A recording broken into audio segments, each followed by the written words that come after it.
ခေတ်ပြက်မှာတချို့တွေကကြတော့ကံမကောင်းစွာနဲ့ပဲသေဆုံးသွားကြတယ်ပေါ့နော်တချို့ကြတော့လည်းကံဆိုးပြီးတော့ဒုက္ခရောက်နေတချို့ကြတော့လည်းကံကောင်းစွာနဲ့ပဲ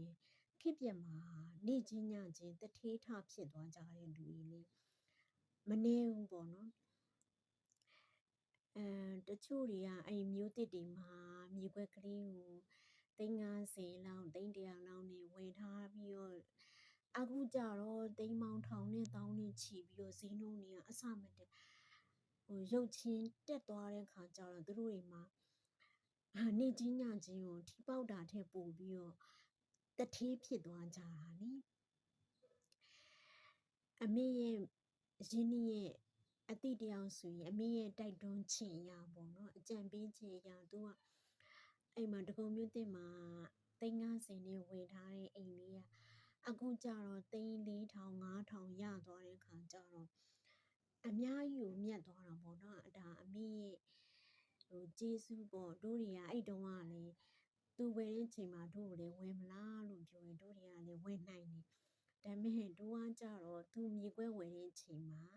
တိုက်ခန်းဝယ်လိုက်တာပေါ့ကိုနဲ့နီးစပ်တဲ့နေရာပေါ့တကုံမျိုးတင်ကကြတော့တို့နဲ့အရန်ဝေးရင်ပေါ့နော်အဲ့တိုက်ခန်းဝယ်ပြီးကိုကကြတော့ငှားမယ်ပေါ့ဒါကိုရဲ့စိတ်ကူးပေါ့နော်အခုလေ10နှစ်လောက်ငှားပြီးတော့ဒီအခုတော့ရောင်းပလိုက်ပြီပေါ့နော်ဒါပေမဲ့တိုက်ခန်းကတော့မြေခွက်လောက်မမြက်ဘူးပေါ့အဲ့တုန်းကကိုက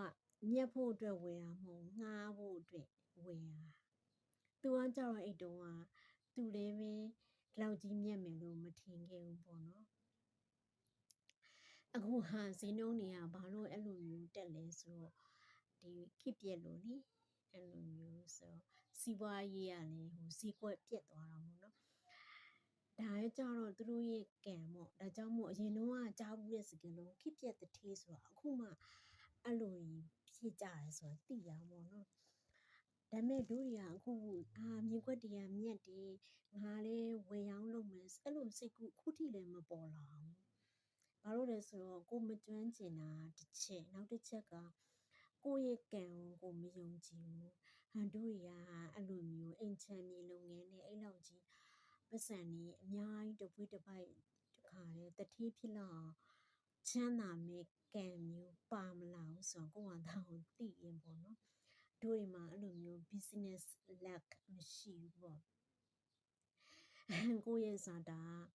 အဲ့လိုမျိုးမချမ်းသာနိုင်ဘူးဆိုတာသိရဲ့အတွက်ကြောင့်နောက်ပြီးတော့လည်းဒါ